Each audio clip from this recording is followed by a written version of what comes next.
E aí, galera, vim aqui apresentar para vocês mais um episódio do Startup Weekend 2024 em parceria com a RD. O tema que nós vamos abordar agora é personalização na saúde e tendências na área farmacêutica. Estou aqui com o convidado Bruno Pina e com o Thiago. Gostaria que vocês se apresentassem um pouco, falassem um pouco sobre vocês, tá? Muito bem. Bom, eu começo. Bom, gente, Bruno Pina, para quem não me conhece, sou um baiano morando em São Paulo há 17 anos e hoje em dia trabalho no setor da saúde, já tem 8 anos, venho do mercado de consultoria estratégica, trabalhei em consultoria global durante alguns anos, depois eu fui para a indústria farmacêutica, onde eu fiquei alguns anos lá e depois eu saí para empreender em saúde. Hoje eu tenho uma consultoria voltada para eficiências no sistema de saúde, trabalho com o mercado brasileiro, América Latina e Europa e um apaixonado pela saúde, um viciado em saúde, transformei saúde de um cara nerd na minha jornada de vida hoje. Então, prazer estar aqui, obrigado pelo convite e espero que a gente possa colaborar aí bastante. Sensacional, gente. Esse é o Pina, grande Pina. Thiagão, se quiser se apresentar agora. Claro. Bom, prazer estar aqui com vocês. Eu sou o Thiago, eu sou do interior de São Paulo, de Itajobi. Então, eu saí de lá e fui empreender também um pouco mais para frente na carreira. Passei por uma empresa farmacêutica, trabalhei um pouquinho na área de compras, importação de matéria-prima farmacêutica e desde 2016 empreendo anteriormente na Manipulaê e agora dentro de RD como uma unidade de negócio aqui, na RD Saúde, a Raia Manipulação e Drogazil Manipulação. Que legal, que legal. Gente, como vocês podem ver, eles me colocaram aqui num dos melhores assuntos para falar. Como vocês sabem, sou farmacêutico, tá? De formação e também sou empreendedor e amo empreender. Mas eu queria que você, Thiagão, depois o Pina, conseguisse falar um pouco da sua trajetória de empreendedorismo. Como é que foi, como que iniciou, como você identificou um problema, como você trabalhou em cima desse problema. A gente queria saber um pouco da tua história nesse sentido. Sim. O primeiro problema que eu identifiquei era comigo mesmo, né? Que era aquela inquietação de querer achar alguma coisa para fazer que parecia que eu não estava conseguindo completar ali naquele momento. Acho que resgatando muito de onde eu vim lá, que foi os primeiros passos de empreender, que era no interior, onde todo mundo que eu conhecia, o coleguinha que sentava comigo na escola, o pai do colega, todo mundo trabalhava em um pequeno negócio. Então era o seu Zé da padaria, o fulano ciclano. Então eu nasci muito e cresci muito nesse ambiente onde a gente construía assim, os pequenos negócios, né? Era o comércio local. Isso mais para frente, resgatado, depois de ter passado pela indústria farmacêutica, começou a me trazer de volta aquela inquietação com a indústria farmacêutica. Eu ficava pensando, e estavam comentando isso, né, como que era fora do Brasil o mercado de farmácias de manipulação. Já tinha muito forte essa tendência da personalização genômica, e fora, há 15 anos atrás, isso já estava acontecendo com bastante força assim, de transformações, e aí, em contexto, fui cada vez mais com esse problema interno de questionar e tentar entender as coisas. Acabou que, em algum momento, a gente entendeu que tinha uma oportunidade de criar algo um pouquinho mais escalável e que já trouxesse um pouquinho também do que já estava sendo feito no varejo digital, né? Então já tinha Mercado Livre, já era um contexto onde todos os outros mercados que a gente conhecia muito tradicionais estavam sendo digitalizados para o cliente no B2C. E aí, assim, a hora que você mergulha, você acha 1 milhão de problemas, né? O primeiro que a gente encontrou era como a gente conseguiria ajudar as pessoas que buscavam farmácia de manipulação e não tinha um ponto de referência, não tinha nenhuma grande empresa a nível nacional que fosse a marca de confiança, a farmácia de confiança. E o viés ali de digitalizar e de construir algo parecido com o que o Mercado Livre e os marketplaces estavam construindo. Então, não sei se teve assim, eu não consigo olhar para trás e falar assim, pô, teve aqui um dia que eu acordei e falei, nossa, esse é o problema, tal. Acho que foi um processo e muita gente envolvida, né, conversando. Quem está querendo empreender ou quem já empreende sabe, é falar com a família, buscar estar perto de amigos, de pessoas também do mercado, não ter vergonha e conversar com as pessoas. E aí esse processo foi amadurecendo e acabou dando certo, né? Óbvio, depois você mergulha a fundo, acha um monte de problema, né? A gente começou pelo de precificação, sim. De dar acesso, a parte até de digitalizar mesmo uma operação muito manual e física, sem dúvida é um grande problema, mas acho que não teve assim, o dia a epifania ou uma coisa assim, é uma coisa mais natural. Sim, eu acho que todo empreendedor tem essa pegada de ser inquieto. Eu acho que é uma característica até, né? Com o inconformismo que ele vive ali no dia a dia, ele quer trazer uma coisa para melhorar ali na sociedade em si. E você, Pina, tem essa inquietação também? Eu acho que você tem, cara. Eu tenho um bichinho. A primeira característica que eu me percebia diferente é da minha geração, eu tenho 41 anos. Eu sempre sou baiano. Na Bahia você era formado para trabalhar em carreira nas empresas. E eu sempre fui uma pessoa inquieta nesse aspecto. Então você vai se percebendo, se fizer um olhar para trás, você vai entendendo um pouquinho das características que te levaram até hoje eu sou empreendedor. Mas eu fui percebendo essas características, mas eu entendia que dentro do meu conceito até de construção como pessoa, arriscar nunca foi uma opção. Sempre precisei estar em empresas, essa era a minha escola de vida, trabalhar. Meu pai é pai de uma estatal, então desde novo, desde antes de estar mais velho, entrou no programa Menor Aprendiz da Petrobras, então eu cresci com isso em casa, essa era a minha referência. Então para mim a referência era trabalhar numa empresa CLT. Eu fui nessa minha vida criando o conceito de que se eu posso fazer as coisas dentro da empresa, eu tinha essa inquietação. Então uma das grandes características que eu tinha era até minha última empresa corporativa, eu tinha chegado nessa empresa sem nunca ter passado mais de 4 anos numa empresa. Então só aí já era uma inquietação. E eu passei por grandes casas, passei por IBM, passei por enfim, McKinsey e outras empresas grandes também, e nunca me prendeu estar numa empresa. Então eu já tinha essa mentalidade de, eu gosto de pular de galho em galho, de trabalhar em vários locais. Quando eu fui andando talvez um pouco mais de maturidade na minha vida, chegando em posições maiores, eu acho que eu fui chegando ali numa percepção de que eu podia fazer mais pelo mundo do que pelo que eu fazia na minha própria empresa. E isso começou a me levar para trabalhar muito para fora da empresa. Seja em consultoria, seja na indústria, eu olhava muito para fora. E quando você faz isso, você se torna um intraempreendedor, né? Você começa a provocar a sua empresa a olhar para coisas que não é o tradicional, não é o portfólio, não está no plano estratégico do ano, nem na entrega do ano. E esse bichinho ele vai te dando recompensas positivas que você começa a se perceber já fora dessa casinha. Então, acho que quando eu tive um grande eureka disso foi realmente na indústria farmacêutica. Eu estava na indústria fazendo um projeto dentro de uma grande farmacêutica global e meus projetos maiores que eu tinha não era dentro da indústria, era fora da indústria. Que legal, era com hospital, era com varejo farmacêutico, era com clínicas, era com empresas de diagnósticos, era olhando para biomarcadores. E eu comecei a entender, peraí, eu nem sou da área da saúde, eu sou um técnico, mas eu entendia que o que a saúde podia construir era com outros elos, não contra outros elos. E talvez até a forma de me relacionar com os outros elos da cadeia da saúde, ela tinha que ser diferente do que era o tradicional da indústria. Fui muito feliz na indústria, mas decidi sair. E ao sair eu comecei a olhar para fora, de fora para a indústria de um jeito diferente. E aí foi quando o bichinho começou a me provocar mais e se eu fizesse alguma coisa que não existia no mercado? E não por ser inédito, Sim. mas por fazer algo que eu acreditava que era importante. E aí quando eu criei a Synapse, que é a minha consultoria, que é a minha startup, vamos chamar assim, eu criei juntando tudo que eu tinha de competência no mercado, que era ser consultor. Eu me achava um bom consultor, um cara que consiga provocar. Eu fui na saúde e fiz muita coisa boa na saúde. Eu acho que conheci muita gente na saúde, me relacionei com muito... Fiz na saúde talvez o que a saúde não estava pronta para fazer na época que eu estava na saúde. Foi bom, errei pra caramba, né? Sim, Sofri sim. muito. E quando eu decidi seguir de um jeito diferente, falei, e se eu usasse todo esse, né, o famoso e se? Toda loucura começa com e se. E se eu pegasse todo esse conceito que eu tenho e criasse uma coisa diferente, que fosse uma consultoria, mas que usasse tecnologia e que o foco fosse melhorar os relacionamentos entre os elos da cadeia? X. E aí eu acho que o bichinho, a partir dali, eu decidi dar o salto de fé, porque sair da indústria, de sair de CLT para ir para ser um empreendedor. Sim. Para quem não é empreendedor serial, é uma atitude difícil, né? Uma atitude de coragem.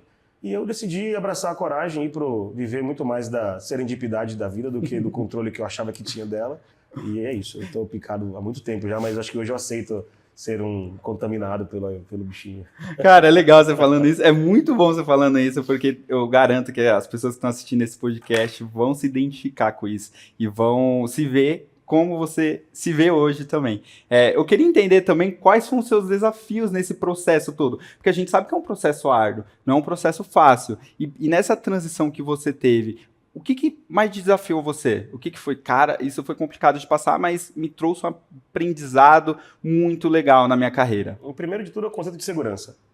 O que é segurança para você? Para mim, segurança era ter um salário todo final do mês, dia 30, na minha conta e plano de saúde para minha filha, minha família. E a primeira etapa que eu tive que vencer foi ser meus próprios vieses sobre o que era segurança, de dar o salto de fé. de sair do corporativo e ir para virar empreendedor. Não foi fácil, mas acho que foi a construção que eu tive. Acho que aí tem um monte de aprendizado para tirar. E em seguida acho que foi sobre qual era o meu limite, né? Dentro do que eu tinha que construir. Quando você é do mundo corporativo, você trabalha com Open Innovation, toda essa jornada, você até lidar com muita mentoria, você trabalha com muita startup, mas você não entende o mundo da startup. Você acha que entende. Você entende como ele se relaciona com a sua empresa. Isso é massa, né? Acho que você se torna um grande proxy para você fazer a startup falar com a sua empresa e traduzir o mundo corporativo complexo de uma forma que não machuque a startup e também até a não maturidade da startup para não deixar que isso trave na empresa, né, no contrato. Eu queria analisar o histórico de 5 anos da empresa, a empresa só tem 2 de vida, então coisas como essa que eu acho que muita empresa ainda está passando, mesmo em 2024, que eu converso com muita empresa. Parece que é antigo, mas não é. Tem muita empresa ainda que para fechar com uma startup demora 2 anos. Então, do lado de ser startupeiro, eu comecei também a entender o que eu poderia fazer para facilitar o caminho corporativo. Já que eu sei que isso vai existir, já que eu sei que isso é natural, já que eu fui um diretor que fazia toda essa análise, também esse foi um outro ponto que eu tive muito que refletir sobre sair do vício corporativo. Isso cria um modelo, cria um viés em você. E você virar empreendedor, você não é mais o cara da empresa. Então, muitas pessoas por muitos anos, o nome dela é Bruno Pina, e o sobrenome é a empresa. Isso mesmo. E quando você sai da empresa que era o seu sobrenome, você fala, perdi minha família. Quem é minha família agora? Eu sou o Bruno Pina da onde? Mas eu não sou mais o Bruno Pina, que eu posso falar, da AstraZeneca. Eu não sou mais o Bruno Pina da McKinsey. Eu sou da onde? E acho que essa busca também de identidade, por muito tempo, atrapalha as pessoas, porque até trava ela de tomar decisões. Sim. Então, acho que, para não falar muito assim, esses foram alguns dos bichinhos ali dos desafios que eu tive na jornada. Tem muitos mais para contar, assim, mas acho que esses são os pontos que acho que talvez qualquer pessoa que vai empreender estando no corporativo, ou até nunca estando no corporativo, está na faculdade, quer começar a empreender, passa por diversos dilemas como esse de você não vai ter um emprego, você não vai ter um emprego fixo, você não vai ter um salário, você vai ser empreendedor, como assim? Você não vai... Essa conversa deve surgir na cabeça de muitos empreendedores do início. Nossa, mas é sensacional você ouvindo isso, porque eu tenho certeza que o Thiagão também passou por esse tipo de coisa na sua trajetória, né, Ti? E eu queria entender com você o que você trouxe de aprendizado também. O que foi muito relevante que você fala, cara, eu lembro disso como se fosse ontem e eu quis fazer acontecer por conta disso. E eu queria entender um pouco, o público também gostaria. Não, legal. Eu acho que tem muita coisa que relaciono, que a dor de empreender é bem parecida para todo mundo, até uma das coisas mais importantes quando você está empreendendo, falei, né, tá perto de amigos e família, mas também perto de empreendedores, que é quem entende muito essa dor. Na minha história, eu sonhava muito em trabalhar numa multinacional quando eu saí lá de Itajobi, então era um desejo muito grande. Então, para mim, foi muito duro sair da empresa que eu estava. E eu primeiro tentei ser o intraempreendedor. Acho que não é tentar, né? Eu era o intraempreendedor, mas eu tentei colocar aquela ideia, né? A primeiro momento, eu chamei ali o pessoal e comecei a dividir a ideia internamente, pessoas que conheciam o mercado, estavam vendo a mesma coisa que eu estava vendo. Só que a empresa não tinha esse espaço de inovação. Então, hoje eu vejo que mudou muito as empresas. Nós estamos aqui fazendo isso agora, né? Dando espaço para que as ideias possam florescer dentro da empresa, entendendo que não fazer isso é fadar o futuro delas, né? Então, o primeiro desafio meu era esse. Eu fiquei muito chateado ao não conseguir ter ali dentro o espaço, né, na empresa para conseguir desenvolver as ideias. E eu já estava empreendendo, né? Eu trabalhava como se fosse dono lá da minha área no compras. Então, assim, não mudou isso. Isso era super intenso, né? O que mudou é que não tinha espaço lá dentro. E aí eu tive que sair. E aí, sim, todas essas dores. Pô, é muita incerteza. E aí, de novo, né? Você tem que estar próximo de alguns colegas e amigos, próximo da família, chamar os empreendedores e sair para a rua, né? Não adianta você ficar em casa achando que vai cair assim um dia do céu. Do céu. Então, bastante assim, você vira o Thiago que fala com o contador, o Thiago que vai lá bater na porta da farmácia, a farmácia nunca te viu na vida. Esse também corre o risco de algum momento desse conflito de quem você é, né? O espírito, aquela sensação do impostor, de você tem um descolamento assim, né? Então, um dia você está tudo legal na corporação e no dia seguinte você está tentando fechar um contador que não está nem aí para você. Então, assim, a parte mais legal da sua vida é só tomar pancada, né? Não tem muita coisa divertida. Agora, assim, acho que isso todo mundo passa. O legal é que cada vez mais as pessoas estão tendo o espaço para desenvolver essas ideias. Até você estava comentando, né, Bruno, que tem as iniciativas desses hubs, mas até a gente teve o Cubo, tem outros lugares, aí eu mesmo fiz parte lá. Isso é sempre muito importante para ajudar nas outras coisas, né, que é você ter a referência dos outros empreendedores, você ter pessoas te criticando, pessoas te ajudando, em algum nível você ter acesso a capital, porque, né, chega um momento ali depois do primeiro ano, que é tudo romântico, maravilhoso, é um terror, né? A vida Acaba a reserva de dinheiro. É isso, você fala, não, tá tudo certo, é isso que eu quero fazer, aí depois chegou 1 ano e meio, você gastou todas as reservas, começa a ficar difícil. Então, o outro lado também duro, que é isso que você falou do Porto Seguro, mais de, né, puxa, eu tô all in nessa ideia. Então, cada vez mais, eu acho que o espaço legal para a inovação no Brasil vai passar pelas corporações que já têm muita chance de alavancar e catapultar essas ideias e começar outras, né? Então, esse intraempreendedor pode testar 2, 3 vezes, né? Você também faz isso fora, mas é muito mais duro, né? Muito mais difícil. O mercado ajuda, né? Talvez quem começou antes e pegou um mercado mais imaturo, ele teve que viver um mundo paralelo que ainda estava sendo construído.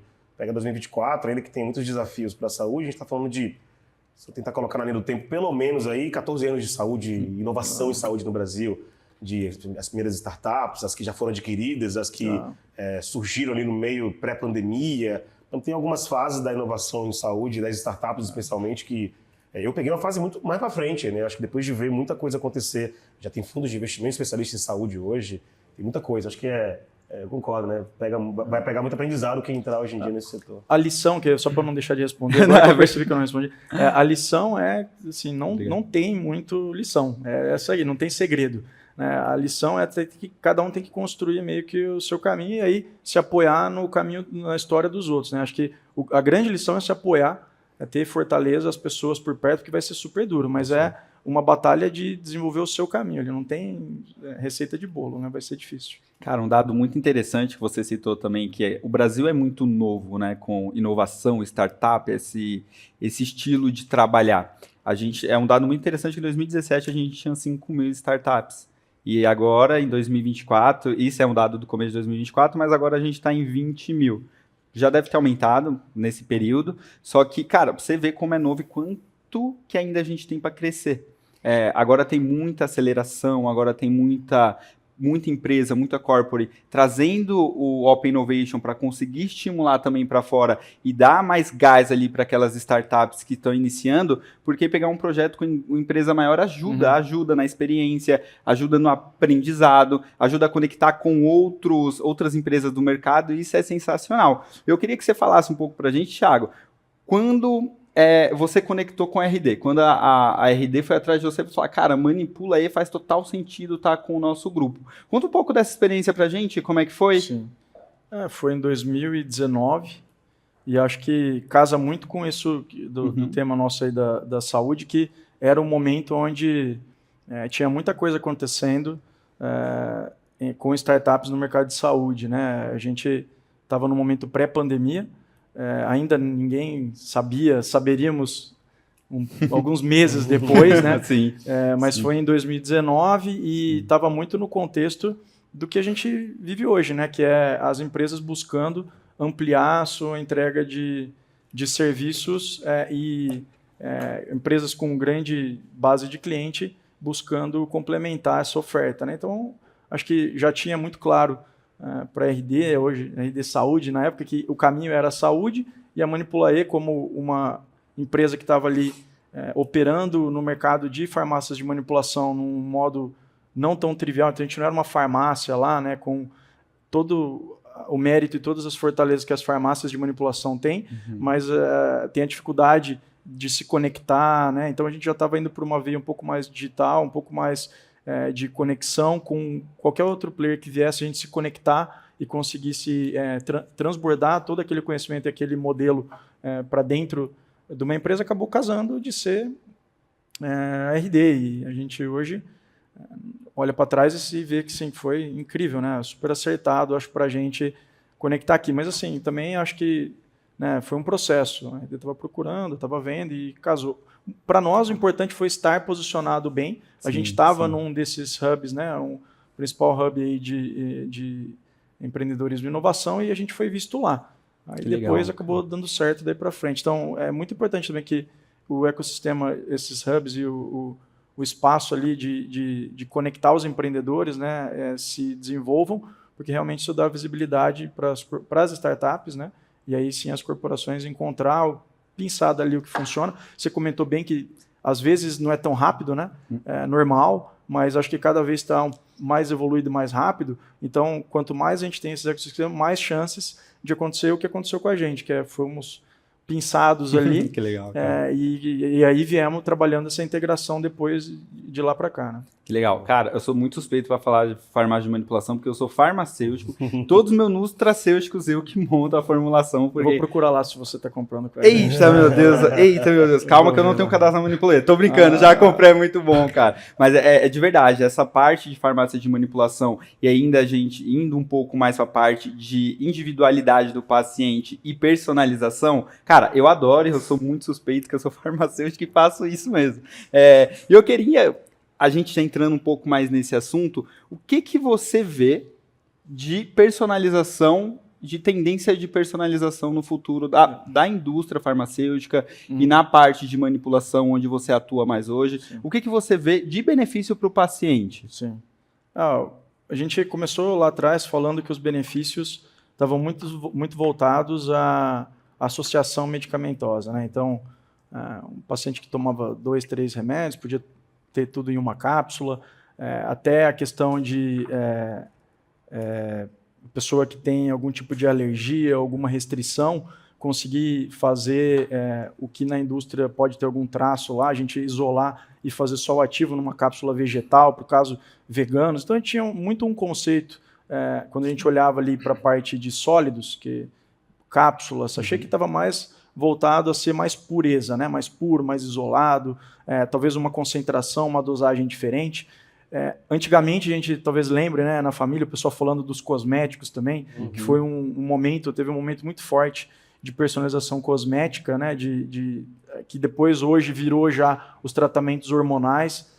Então, acho que ao longo do tempo isso veio já evoluindo, é só a gente observar um pouco e talvez projetar o que já veio acontecendo, numa velocidade e numa amplitude um pouco maior, mas naturalmente o caminho é esse, né? Acho que a farmácia de manipulação sempre está ampliando as formas farmacêuticas e com essa opção de combinações, aí ela depende muito do outro lado, que eu acho que o Pina conhece muito mais, que é como que isso chega dos prescritores, como que isso chega do médico, como que isso chega até do sistema de saúde, né? Como que o país está preparado.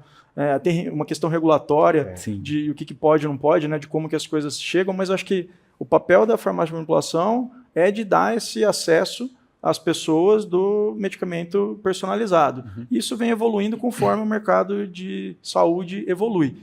Se eu fosse dar um chute aqui do que eu acho que vai acontecer, vai se conectar muito agora com o genômico, né? Com os testes genômicos. Então, acho que a próxima que a gente já vê acontecendo fora do Brasil, ou talvez não seja loucura falar que está próximo de vir para o Brasil, que é a farmacogenômica, através do exame genético, né, de um mapeamento genômico, entender que para dor de cabeça eu não deveria tomar paracetamol, eu deveria tomar dipirona, algo assim, né, que é a coisa mais básica. E aí se coloca isso em escala e pensa todas as outras coisas muito específicas que hoje já acontecem, para a gente poderia dar suporte, como se fosse um atendimento, né, tem os injetáveis, tem toda a parte de transdérmicos para tratamentos hormonais, que vai abrir uma frente muito interessante aí do que a farmácia de manipulação vai poder fazer para servir o mercado de saúde, né? Então a gente não cria lá e a gente coloca isso na rua, né? Isso a gente está sempre lá à disposição e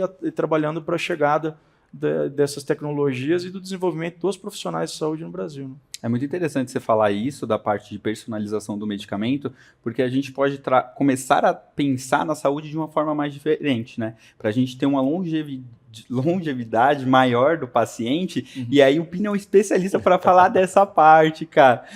Para quem não sabe, o Pina faz muito conteúdo e o conteúdo do Pina é muito bom. Acompanhe ele no LinkedIn. E eu queria que você falasse um pouco dessa parte. O que você acha que vai agregar os medicamentos personalizados e também para a parte de longevidade da vida daquele paciente, porque a gente sabe que hoje algumas vitaminas podem ajudar e muito na manutenção e na prevenção de algumas doenças, e se a gente conseguir fazer isso de forma personalizada, melhor ainda, cara. Não, muito legal.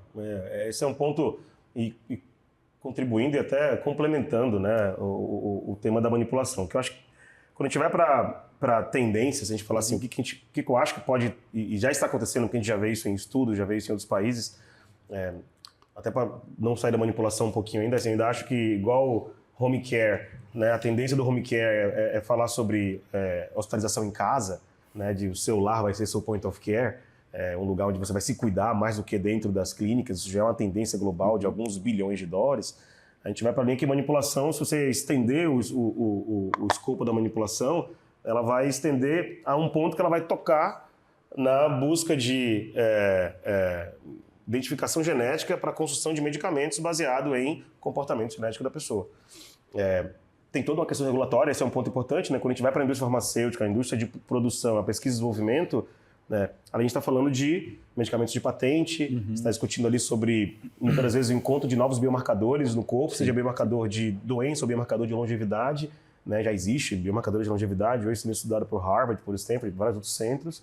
E você vai para uma linha talvez mais de tendências, de mais personalização ainda, que é um grupo que já está investindo no mapeamento do sistema imunológico do ser humano para entender medicamentos que atuam no sistema imunológico.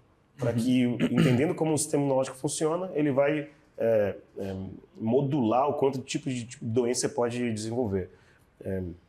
Acho que aqui tem um ponto importante que discute-se muito dentro da personalização, que é o preço. A que custo você vai chegar no país, especialmente em um país como o Brasil.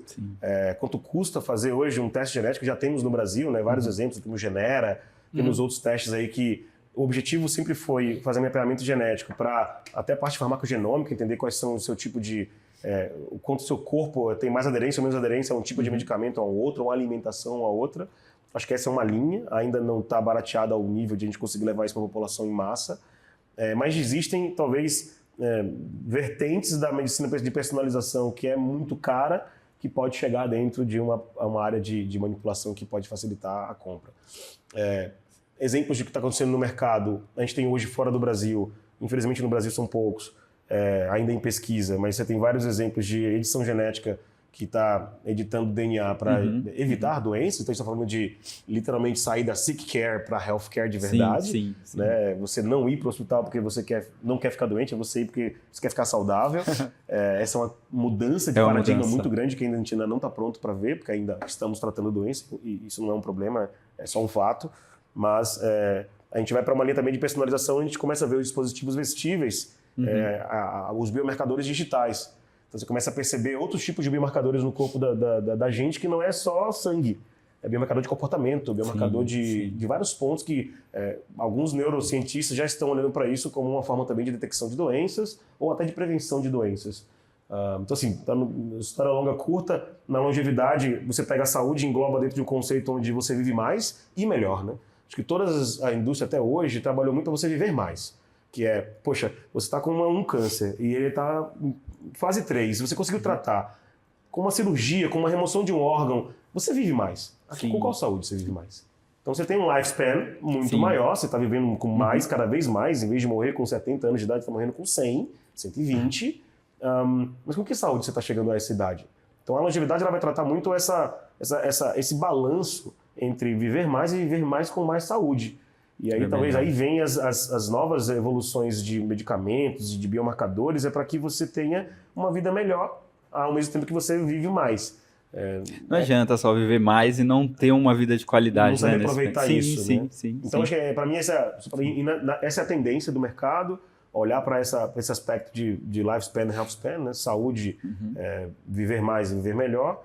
E os medicamentos, as manipulações, os biomarcadores, todos esses vão seguir essa linha. Também fazendo gas thinking de futuro, o ideal seria se eu saísse da minha casa, fosse até uma farmácia da RD e pudesse chegar lá e conseguir fazer um medicamento específico para mim e isso ser entregue na minha casa, um medicamento por Bruno Pina, baiano, filho de família indígena, negra e europeia, enfim, e isso ser uma busca de saúde. Mas se fosse um remédio para que eu não tivesse doente. Sim. Eu acho que ele até pode fazer agora lá para manipular isso. Aí tá fazendo, tá vendo? Propaganda aqui, cara. Cara, mas tudo que você falou aqui ao mesmo tempo que parece assustador, mas é o que realmente já está acontecendo e vai acontecer. Tudo que a gente conversou aqui relacionado a empreendedorismo para quem quer empreender, agora quem está na área da saúde também vê que tem essas mudanças vindo e o mercado realmente vive de mudança, né? A gente precisa evoluir. E eu queria agradecer vocês pela participação, por disponibilizar esse tempo e esse bate-papo muito gostoso. Thiagão, você tem algum agradecimento, alguma finalização de frase para fazer? Olha, nossa, eu queria agradecer, foi um prazer estar com vocês. Acho que pelo tempo não dá para ter tanta profundidade em todos os temas, mas quem depois quiser falar mais, acho que pode, através de vocês, ou procurar a gente. Seria um prazer aí entrar mais detalhe, quem quer saber um pouco mais e contribuir até para a gente aqui no que a gente está fazendo com a manipulação. Sim, legal. Obrigado, Thiagão. Obrigado mesmo pela presença, cara. Foi sensacional. Pina?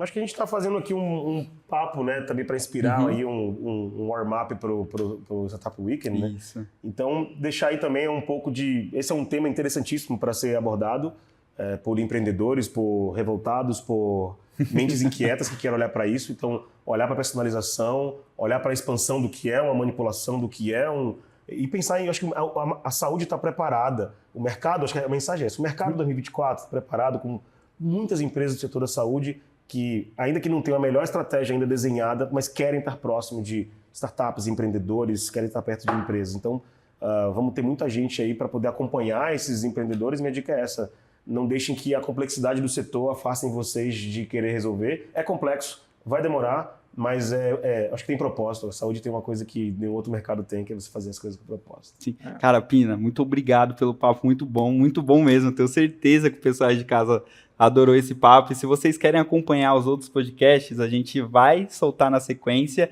E não esqueçam, o evento vai acontecer dia 13, 14 e 15, tá? E eu peço que vocês chamem o nosso ADM caso tenham alguma dúvida. E caso vocês queiram entrar em contato com esse pessoal aqui e conseguir vivenciar mais dessa dinâmica e desse papo gostoso, eu convido vocês para estar participando do Startup Weekend 2024, tá? Gente, obrigado, valeu, até a próxima.